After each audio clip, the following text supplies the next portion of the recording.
Hello and welcome to your daily mobile game sizzle with me, John Jordan. And today we are talking about, yes, it's a Mario! Super Mario Run is all the news once again. So we've got some more estimates of the game's downloads. So not officially from Nintendo, but from a company called Newzoo. Newzoo is pretty good normally with its estimates. So the estimate is in the first 2 or so weeks, the game has been downloaded on iOS 90 million times.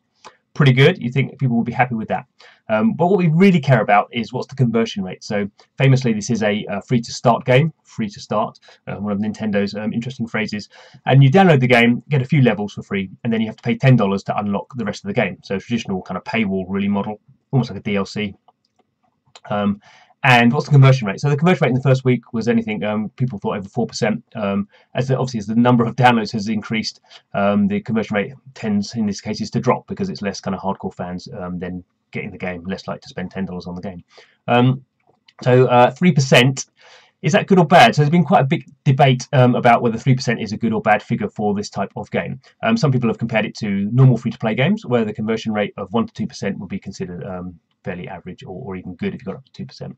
But of course, this isn't a free-to-play game. This is a free-to-start game and a much more traditional model.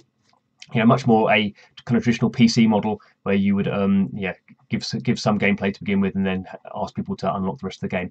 3% in that scenario is pretty awful. You wouldn't really have a business for very long if you were only surviving on 3% conversion rate, I feel, and certainly for a Nintendo game, a Super Mario game, pretty poor.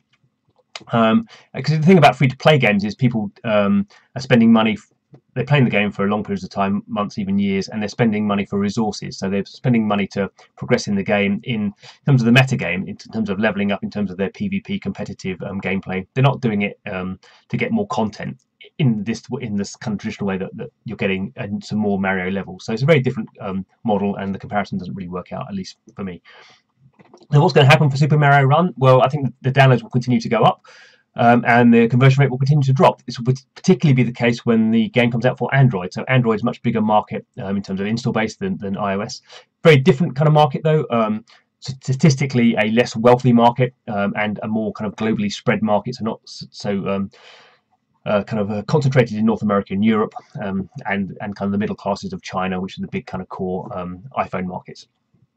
So those people are just less wealthy and less likely to have credit cards, less likely to spend $10 on a game. So I would imagine on Android the game will have a conversion rate of maybe 1%, and that will kind of drag the whole Super Mario conversion rate kind of down. So I think you'll see it rapidly going down from 3%, 2%, 1% as the year progresses. The thing Nintendo could do to change that is obviously they could drop the price. So traditional kind of marketing, retail, you get everyone who's going to spend $10 on the game and they buy it, and then a couple of months later you go, well, that's $5 for a day or for a week or something, or some special retailing, and then obviously you at that point would drive the conversion rate up again, and then it would slowly drop off again over time. At some point maybe it becomes free, who knows. But clearly Nintendo has not made a lot of money off the game so far. Even with 90 million downloads, conversion rate of 3%, that gives them and Apple $30 million to share between them. So that's not really terribly impressive. So what really matters for Nintendo in 2017? Well, they got their first free-to-play games coming out.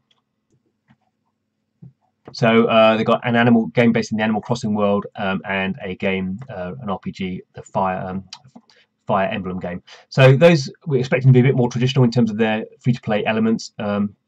Interesting in the case of Animal Crossing, I think, because that's a more child-friendly kind of license, and kind of hard to see how they put resources in there. For Fire Element, much easier. It's an RPG. The RPG kind of monetization is very kind of well known in mobile business. So we'll see how those two games get on.